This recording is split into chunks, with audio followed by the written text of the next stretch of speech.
Okay, Kieran, we get a lot of questions coming into children in Northern Ireland. Probably a lot of them that get raised in your training. We also get people that phone in and email in. And we've got a bit of a list here that are kind of the regular questions that come in. So the first one that comes up a lot is, what is the difference between child protection and safeguarding children? It's a perennial question. I think that you're right. It is a question that comes up quite a bit. I suppose if we think of our responsibilities to children and indeed adults as prevention and protection, safeguarding is all of that stuff we do to keep people safe in our services. So safeguarding generally will be considered to be prevention. It's an umbrella term to include things like good recruitment, so that we're not letting people into our services to work with people who are risky. It would be things like training, good health and safety, complaints processes, ways of getting the voice of the child in our services, ways of involving children in decision making. It's all of those things we do to keep people safe. And protection would be what we do when we have a particular concern, when there's been an allegation or a suspicion or a change in the child's behaviour that causes us concern. So basically, safeguarding would be an umbrella term for everything we do, including protection. But protection is what we do where we have a particular concern about a child's welfare that we need to take further. So the way I see it is safeguarding is good practice.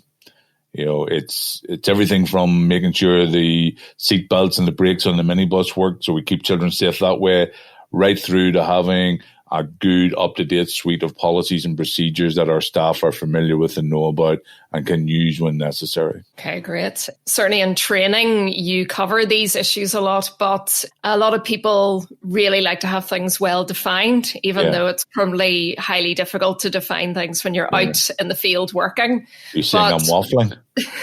Not at all. So what is the difference between, or how do you define things like physical abuse, sexual abuse, neglect, emotional abuse, exploitation? Yeah. On the Safeguarding Board for Northern Ireland website, people will find breakdowns of policies, procedures, responsibilities, roles, and definitions of those areas of child abuse. So if we start with physical abuse is deliberately causing physical harm to a child, and the key word there is deliberate. You know, sometimes people will say to me, "Oh, a social worker arrived at so and so's house after the child had an accident," but that's not physical abuse. Physical abuse is where someone causes deliberate harm to a child, and you know, it could be things like punching a child, nipping a child, burning, scalding, pulling their hair. Sometimes physical abuse can be, shaking a child, a small child, and causing damage. So physical abuse is deliberate harm to a child. Neglect is behaviour from a carer that falls short of meeting a child's basic needs. So we think of a child's needs as having physical, intellectual, emotional, and social needs. It would be behaviour that falls short of it. I suppose if you can imagine a line above where a child's needs are being met. So this line is the sort of line of a reasonable standard of care and development in Northern Ireland. And anybody above that line is having their needs met. Anybody below that line is not having their needs met. Well, neglect would involve children who are below that line. They're not having their needs met in such a way that it affects their physical, intellectual, emotional, and social growth and development. And it can be things like not having enough to eat or having the wrong food to eat, not having the right clothes for the right time of year. It could be not having enough sleep, going unsupervised, and being placed at risk as a consequence of that. It could be, not being taken to school, not being stimulated. So neglect is all of those things that fall short of what we would consider to be a reasonable standard of health and development. Sexual abuse then would be the involvement of a child in age-inappropriate sexual activity. So sexual abuse, a lot of people will think of sexual abuse as being something that involves contact or indeed a penetrative act, but sexual abuse can be non-contact as well. It's really, involving children in age-inappropriate sexual activity. And the definition of sexual activity is quite broad. It could involve watching children or getting children to watch. It could be exposing children to language and behavior that is not appropriate for their age and stage of development.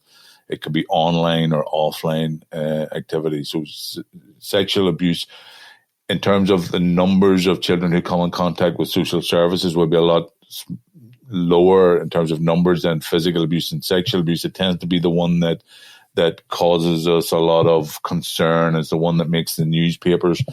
I suppose the consideration of sexual activity would be quite broad, but people tend to think about it in terms of quite violent contact act. But there's a lot of sexual abuse that involves non-contact. Exploitation. Sometimes exploitation would also involve sexual abuse, but exploitation is basically using children for someone else's gain, and that could be economic exploitation. So it could be, having a child, working and not getting paid.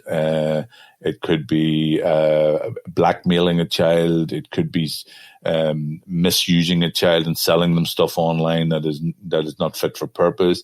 It could be using a child in drug deals, like the Country Lines activity we read a lot about in the newspaper. It can be online and offline, but really it is taking advantage of a child where someone else gets material gain from that child, and would include things like, child slavery. It might involve trafficking a child from one place to the other for the purposes of exploitation. And I should say, trafficking a child is illegal. It's a criminal act in its own self. And child sexual exploitation would be a feature as well that would cause us concern in Northern Ireland, and that would be where it's a form of sexual abuse, but it often involves children of an older age group, and it often can involve children where it looks like a consensual act, but actually it is exploitative.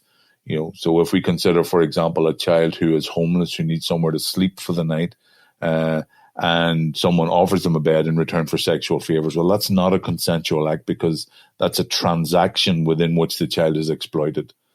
Or maybe a child tries to pay off their drug debt through sexual favors. Again, that's an exploitative act because it's non-consensual. Consent involves, the capacity to choose, the freedom to choose, and in a situation like that, the child is not consenting. They are not free to choose, because what choice do they have? Be homeless, have a drug debt, or pay it off through sexual favors. And the final form of abuse you mentioned there was emotional abuse, or sometimes called psychological abuse. Emotional abuse, then, is of the 5 forms of abuse. Personally, as a social worker, that's the one I find more difficult to pin down. But emotional abuse really is undermining a child's sense of self, how they feel about themselves and how they feel about others, and can involve things like putting a child down, calling them names, blaming them for what's going on within a family or within the world, scapegoating them within a family. It can involve things like maybe even having too high expectations of a child so that they always fall short of that and they feel like a failure. I like some of the psychotherapists that I've read over the years have a really nice way of describing what happens in emotional abuse, and they link it to this thing called an emotional bank account, or so we all have this bank account inside us, and if people give us a compliment or tell us we've done a good thing or a nice thing, it's like a gold coin in our bank account. It feels good to get those positive statements, those positive strokes.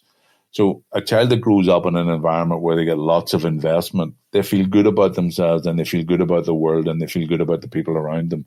And they grow up feeling confident and able to engage. A child that grows up in an environment where they don't get that investment in their bank account, where people, instead of praising them and telling they've done a good job and sticking their artwork on the fridge and telling nice stories about them, the child that grows up in an environment where their artwork's thrown in the bin, they're told they're not worthy, they're blamed for things that are going on, and people are taking stuff out of their bank account. So they grow up with their bank account in deficit, in the red. So they have less to rely upon when they start to engage in the world. They may feel unworthy, unloved, uncared for. They think other people are dangerous or difficult or awkward, and therefore they may struggle with form relationships. They may feel angry. They may be attention seeking as they try and fill that deficit in their bank account. So emotional abuse it's sinister. It may not involve bruises, but it can have just like other forms of abuse, life-limiting impacts on a child and limiting impacts on their relationships. It should be said that emotional abuse often will co-occur with those other forms of abuse. So physical abuse and emotional abuse, neglect and emotional abuse, sexual abuse and emotional abuse. Okay. So, we can get caught up in definitions, but I think it's important that whatever the definition we think about, what's the impact of people's behavior on children, whether it's physical, neglectful, sexual, exploitative, emotional, what is the impact on the children in front of us, the children we're working with, the children we're caring for? I think that's the important thing. If people are interested in the definitions, then they can get them in on the Safeguarding Board for Northern Ireland website. So Children Northern Ireland is working with organisations and staff across Northern Ireland in the charitable and voluntary sector. And a lot of those staff are maybe working with children and families from such a diverse range of backgrounds, and have, many different experiences of who they're working with and how they're working with. How would then a staff member know that a child is being abused? It's a really good question. And the symptomology, for want of a better word, varies across children. If we take a typical child where, not all symptoms of abuse will involve bruising and scarring. Sometimes it's behavioral changes. Sometimes it's the outgoing and confident child who becomes quiet and reserved, and we can't find an explanation for that. It's the quiet child who becomes overly confident and overly attention seeking. Changes in behavior will often have a reason. So what's the reason? Is it maturational? So someone's moving into adolescent and becoming sort of miserable and grumpy, or is the reason to do with how this child is being treated and how that treatment impacts on how they feel? So behavioral changes will be important to look for. It's also important to listen to children, not just to what they say, but also how they communicate through their behavior, their artwork, the stories they tell. So, the child who draws a picture and maybe, a picture of a house and maybe one of the bedroom windows is shaded out. Well, there's a reason for that. Something's happening in there that child doesn't want to show. Or maybe they draw a picture of their family and they're not in the picture. Well, that says something about how they feel belonging or not belonging. So it's important that we listen to how children communicate, whether it's through their behavior, whether it's through their artwork, their stories, their fantasies, their relationships with other people. And we pay attention to that, because, if we wait for children to tell us stuff, we may be waiting a long time. And if we think child abuse involves bruising, and some of it does, we may miss stuff. There's lots of reasons why children will not tell, and there's lots of reasons why it's dangerous for children to tell. There's lots of reasons why they will be motivated not to tell. They may love the person who's abusing them, may be afraid of the consequences of telling. So we've got to be vigilant and look for other things. I think we use our eyes, we use our ears, we use our noses. What do I see? What do I hear? What have I been told? What do I smell? Am I smelling changes in hygiene? So we use our senses. And I would always say to people, look, if you've got a question, you've got a worry, or you've got a concern, it's better to share that with the designated officer in your organization than to carry that around with you worrying, what's going on? I'm not sure. And I suppose, leading on from that, probably thing that causes most anxiety for workers is, what do you do when a child tells you that they're being abused? Mm-hmm. My instinctive reaction is run away, but that's not the right thing to do. But that's sometimes how we feel. If a child tells us stuff, it's often significant stuff, and it generates fear in ourselves. And one of the worst things we can do is to react emotionally to that, and we show the child that we're afraid or we lack confidence. I think if a child gets to the point of telling us something, they have crossed the threshold. Like I said, there's lots of reasons why a child would not tell us stuff. They get to the point of saying to someone, I have worries, I have concerns. I think that they're putting a great deal of faith in us as professionals, as people in their lives. They're putting a great deal of investment in us.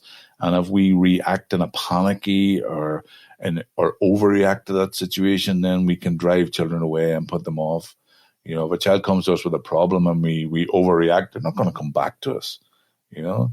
So I think, you know, when children tell us stuff, we've got to treat it with respect. You know, we've got to accept that they're putting a great deal of faith and trust in us, you know, and we've got to listen to them, listen to what they're saying, listen to what they're not saying, listen to how they're saying it, not to ask too many questions. We don't want it to turn into like an interview, you know, so we work at the child's pace.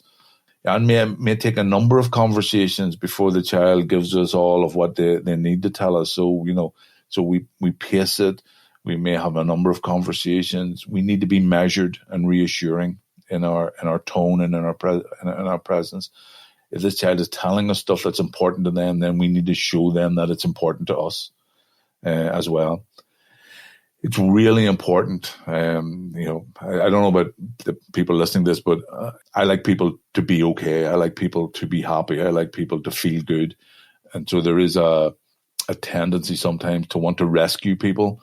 You know, so there is a danger if a child tells us something painful or difficult that we want to say to them, look, everything's going to be okay. You know, I'm going to sort this out for you. And depending on what they tell us, things may not be okay. It may be the start of a journey that involves social services, the police. You know, it may involve the child telling their story again. So it's very important that we do not raise expectations that everything's going to be okay. But we do reassure the child that we will be there to support them, or other people will be there to support them. But we don't promise that this is it. It may be the beginning of a process. It's also important that we tell children what's going to happen next, that we are clear and honest with them about what's going to happen next and who needs to be told and who might be involved. But I think it all starts with conveying to the child that what they're telling us is worthwhile, and we value it and we value them. And that can be very hard when our own feelings are, oh God, what have they told me? Oh God, you know. And if we convey that to children, we'll drive them away. And I think it's important that we pull them closer. And many people probably have different points of view on the situation of, you know, some people considering something is abuse and others not. Mm-hmm. So one that probably rages quite a bit, certainly on the online world, is smacking, child abuse. Mm-hmm. Yeah. I hate it when the smacking question comes up in training, especially because the law doesn't use the word smacking. The law uses the term reasonable chastisement, you know, which in our law in Northern Ireland is legal. But I struggle with what is reasonable. You know, I have a very clear view on this, and other people may disagree with this, but I think either you get to smack nobody or you get to smack everybody.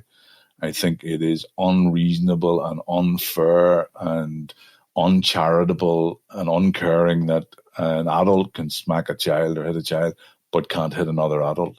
What are we teaching our children? And I also think a lot of smacking, and people again will disagree with this, is nothing to do with the child and everything to do with how the adult feels. You know, I'm frustrated, I'm angry, I'm upset, so I need to put it somewhere. I need to blame somebody for how I feel. So who do I blame? I blame the child. So, you know, smacking, a reasonable chastisement, is legal in Northern Ireland, but you know, what is reasonable is the issue for me. If we think of let's say smacking as legal, but physical abuse and physical assault is illegal, at some point smacking becomes physical abuse. You know, at some point it stops being what we consider to be reasonable and becomes physical abuse. I think any physical chastisement of a child is unreasonable, but other people will disagree with that. But it becomes abusive if it's considered to be unreasonable.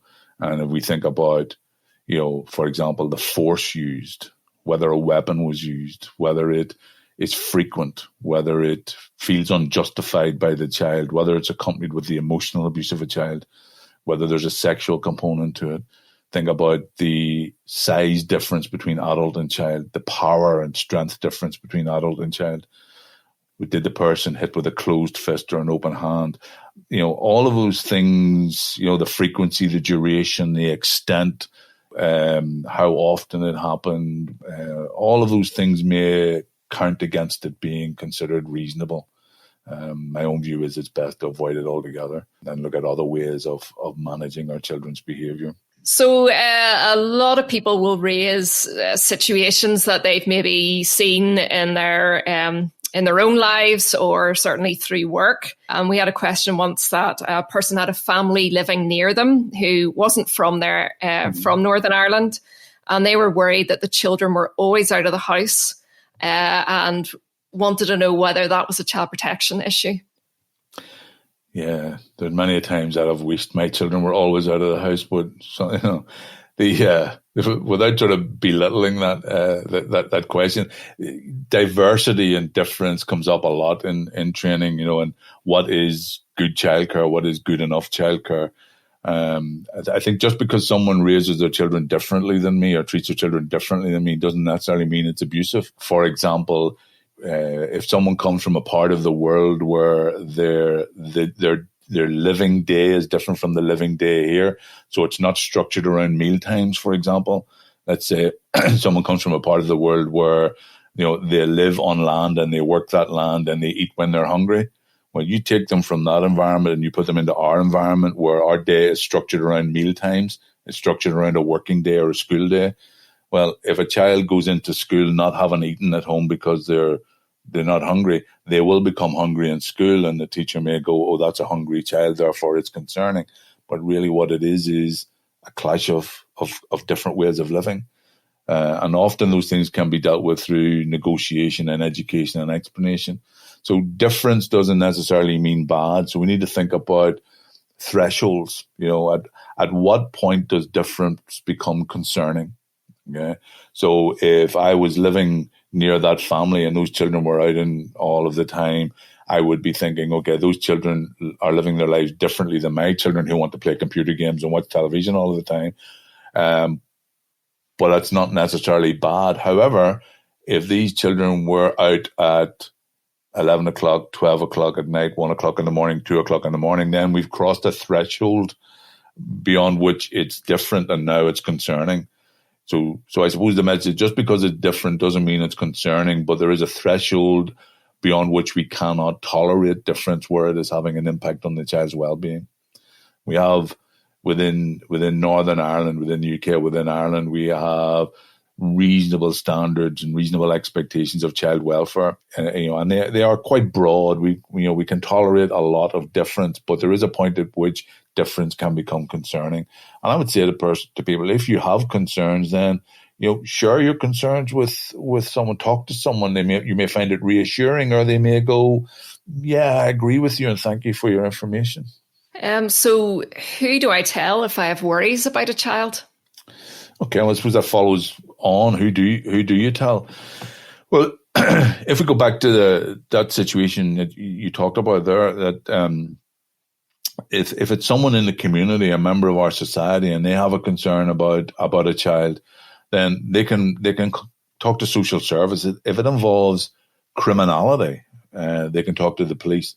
But if it involves child welfare, they can talk to social services. So if they rang their local social services gateway team, and you can get the phone number on their website. If you just Google Health and Social Care Trust gateway teams, you'll see the phone number. If it's out of office hours, they can ring the regional emergency social work service, and again, that phone number will be there. So they're sharing information as a member of our community, and I think that's a good thing to do. We're not touting on our neighbours. What we're saying is, I'm reacting to a concern about the welfare of this child, and our law says the welfare of children is the thing we need to think of as most important. It's different if I'm a member of an organization. So who do I share information with if I'm working for an organization, a youth club, a children's service? In that instance, I need to talk to my line manager and or my designated child protection officer.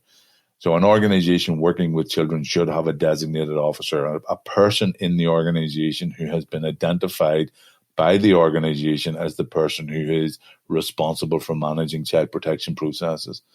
So the staff member will share their concern with that person. And that's really important.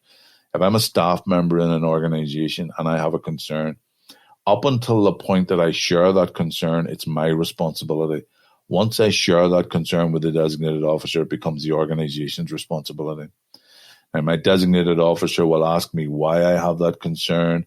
What's it based on? And the designated officer will decide what to do next. And that may involve going to social services, going to a family social worker, going to a gateway team. It may also, if it involves a crime, the designated officer may recommend going to the police, but it's the designated officer will help in that decision making. Okay. Sometimes people ask me, just a follow-on question, ask me, if you ring social services, can you keep your name out of it? Can you stay anonymous? Well, if I'm a member of a neighborhood or a community talking to social services, I can remain anonymous. I can keep my name out of it. But if I'm talking to my designated officer and I'm going to social services on behalf of my organization, I can't keep my name out of it because I'm going on behalf of my organization.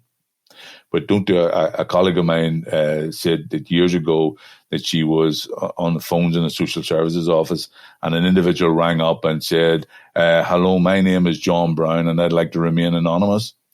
If you're going to make an anonymous call to social services, don't start with your name. Start with the issue. So another question that had come up in the past was somebody talking about they knew of someone who dropped their toddler when bathing them, and after taking them to A&E, they got a visit from a social worker. Yeah. And is that right? Can that happen? Yeah, that can happen. Those types of questions come up a lot when I'm doing training, and people often phone into the office with lots of questions like that. So. A friend of a friend of a friend did this, that sort of thing. So, but yeah, it could happen. Our law says that the welfare of children is paramount. It is our most important consideration, and if a child is hurt and they're taken to accident and emergency and the staff in accident and emergency have a concern because of the nature of the wound, or maybe it's a repeat visit, or the story doesn't fit the injury, or the age of the child is concerning, or the presentation of the parent is concerning, yeah, they will often inform social services, and social services and health services, they will share records. There is a sharing of records. So yeah, it is possible, considering it's a toddler and a head injury, that there would be a visit from social services because of the welfare of the child. And, when a social worker visits, they will be looking for, to check out the story, to do an initial investigation. And sometimes things like that are accidental. So, if I'm a parent and I'm bathing a squirmy toddler and they slip out of my hands in the bath and they bang their head, that's an accident, and I shouldn't be afraid of taking my child to accident emergency for treatment, because that's an accident, But if I'm bathing my squirmy toddler and I'm irritated with them because they're squirming and I've got things to get on with, and I throw them in the bath and they bang their head, the same injury, but the intention is different. One is an accident and one is me acting out my feelings in a way that causes my child harm. And another example, maybe if I'm drunk and bathing a child and they slip out of my hands and bang their heads, again, the same injury, but that's to do with neglect.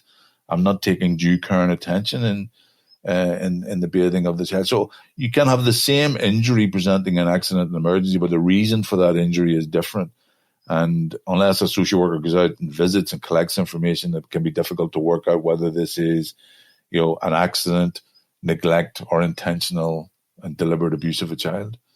So it is important that there is joined up decision making and information sharing between the health side of the system, social GPs, dentists, accident and emergency, and the social care side of the system, social work side of the system, so that there is a safety net for children. So this question seems to be, there's a lot of confusion around it, but what is the age of consent in Northern Ireland? I do like asking that question on training courses, because you get a variety of answers, and often the answers reflect people's individual belief systems or their past experience. It used to be in Northern Ireland, we had this sort of looking back on it, quite an odd situation where the age of consent was different for boys and girls. So for girls, it was 17, and for boys, it was 16. And I think that reflects, a difference in belief and about boys and girls, which we may consider now to be sexist.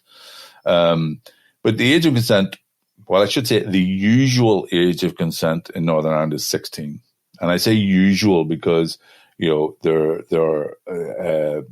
it's not set in stone, because consent is something that is about a choice. And a choice, like I said, is about, the capacity to make that choice, the ability to make that choice, and the freedom to make that choice. And for most children, they will be capable and free to make that choice at 16. And that's irrespective of family beliefs or religious beliefs. That's what we as a society generally have agreed. 16 is the age of consent. It's the age that we consider a child in most circumstances to be capable of consenting and free to consent. Now, there are differences. You may have a child who is 16 but not capable of consenting, so they need additional supports, or they need additional protections, or they need additional help to make those decisions. You'll have other children who seem to be capable a lot younger than 16, and that introduces a grayness around the age of consent. One of the other questions I often get from people I work with would be, this 14-year-old is having a sexual relationship and I want the police to be involved. Although 16 is legally the age of consent, we will have children under 16 engaged in sexual activities which technically and legally are illegal, but the police and social services do not want to give children criminal records. So we have this sort of grey area between 13 and 16 where we apply this principle called sufficient understanding. So we don't want to criminalize children. So if a child between 13 and 16, assuming there are no other risk factors, is engaged in sexual activity, then that tends to be dealt with as a welfare rather than a criminal issue.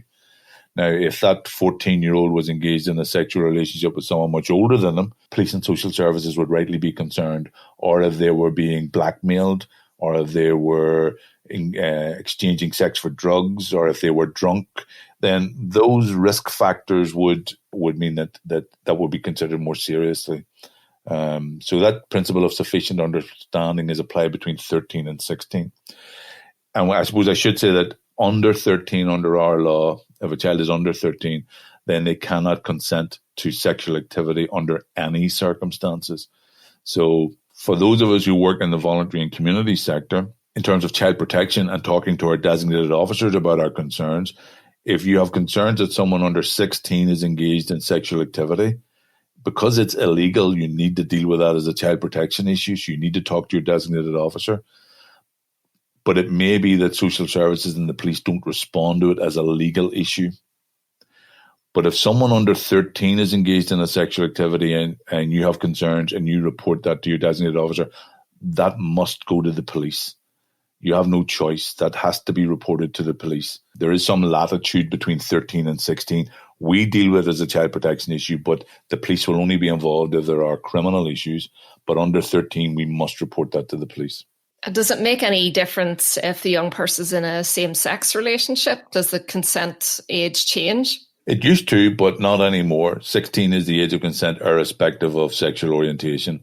And the sexual identity of children is very high on the agenda of organizations now. And again, this is our personal belief systems, family belief systems are important, but they're irrelevant when it comes to the individual child. So we're talking about the law here, irrespective of beliefs, and some people find that difficult to get their head around. I know, if my children were 15 or 16 and engaged in sexual relationships, it would cause me concern because, of our family belief system and my concern for them. But if it's legal and they have sufficient understanding, that tends to be the priority. I should add that the age of consent is also influenced by the role of the other person, for want of a better word. So the age of consent is 18 if the partner is in a position of responsibility, like a teacher or a youth worker or a social worker. So the age of consent rises to 18 in that respect. And that causes, for example, youth work organizations, some concerns where you might have two 17-year-olds who are in a relationship and then one of them becomes 18 before the other one and is now a leader, and I think we should remember that the police and the public prosecution service, they do not want to criminalize children. They want to deal with these things more in terms of advice and guidance and welfare. And there's no public interest in dealing with a situation like that in a very legalistic way, because it involves two people and a change of circumstances, really. Now, technology is playing a big role in young people's relationships and is causing major headaches, I suppose, for people that are working with them. Yeah. So in this situation, it was a 14-year-old young person who took a naked picture of themselves and sent it to someone they thought they loved, who then sent it to their mates. How can a worker handle that kind of situation? With great sensitivity and care, I would hope. Technology has added a whole other dimension to relationships between children and adults. We got a piece of law in 2008, the Sex Offences Act, which made it illegal to make, to have, and to distribute an indecent image of a child, a sexualized image of a child abuse image. We don't use the term child pornography because pornography is illegal and it sort of muddies the waters a little bit. So we talk about, child abuse images. So we have this piece of law that said it was criminal to distribute these images. And the age of a child is someone under 18. So we have a piece of law that says it is illegal to make and distribute and to own, hold child sex abuse images, sexualized images of children, which basically means anyone under 18. Okay. Now, in 2008, when we got this law, we thought that those people who would be making and distributing those images would be adults. Right. But since 2018, there's been a huge growth in the use of social media among children, and a huge growth in risk-taking online by children, and a change among some children, not all children, among some children in how they, what my father would call, woo each other, right? And that may involve exchanging images, okay? And children need to know that, if you're under 18 and you send a picture of yourself to someone else, then you are engaging in a criminal act, and you're potentially making a criminal of that person. So in this situation, what we have is a child, and their intention was to display how much they loved someone else, but they committed a criminal act. Even though the person they took the picture of was themselves, that's a criminal act. Then they sent that picture, which is another criminal act. The person who got that picture now has a picture of an indecent image of a child on their phone or their tablet. That's a criminal act. And now they have sent it on, so they've committed more criminal acts. So there is an education issue here. The children need to be educated about keeping themselves safe and not doing this. But I think as adults, we also need to understand that the children we work with, the children we care for, may behave in ways differently than we behave, and we need to be tolerant. And in that situation, the police are unlikely, depends on the surrounding circumstances, unlikely to want to prosecute this situation, because they do not want to make criminals of children who are displaying their love, but they would be interested in people who are taking advantage of children, like the person who sends those pictures. So I think we need to educate the children that we care for and we work with to protect themselves online. The same way when my kids were little and they left the house and started to wander the streets at a reasonable time of the evening, I might add, they were going beyond my care. They were, going beyond my sight. So, I would hope that, my advice and guidance and support and the boundaries I set as a parent would mean that they would take that onto the streets. It's exactly the same in the online world. I would hope that those children would take the advice, guidance, and support of their parents and carers into the online world, where maybe as a parent or carer, I have less control over what they do. So maybe, I need to educate my children, to engage in behavior online that keeps them safe now and for the future, and not to be sending pictures of themselves. But when they do it, we all make mistakes, and we need to be understanding that when they do it, it's really important we don't overreact. So if your 14-year-old comes to you and says, I've just sent a topless or a bottomless picture of myself to someone, the little voice inside our head might be shouting all sorts of profanities, but it's really important that we show care, that we show reassurance, and we help them sort this out rather than overreact. So there are resources out there and networks out there we can use. The Child Exploitation and Online Protection Team would be a good option for a parent or a child who gets into that sort of difficulty. And subsequent to the event, we need to help our children prepare, safety plans, so that if they get into difficulty online again, that they know what to do. But education, care, reassurance, and not overreacting, I think, are really important in this respect. That old sort of biblical saying, he who is without sin throw the first stone. All of us have made mistakes. It's just now some of our children are making those mistakes online, and the risks for them now and in the future are real and are present, and we need to help them get through it and help them not make those mistakes in the first place. Well, Kieran, all of that has been really beneficial, I'm sure, for anybody that's working in this sector. Some really great topics that we deal with in children in Northern Ireland, and hopefully people have appreciated being able to get a bit more advice and insight into that. So if you want to hear more of these, we will be adding more onto the Children in Northern Ireland Community Hub. And people can also send in questions. Absolutely, so they can send it through to info@ci-ni.org.uk.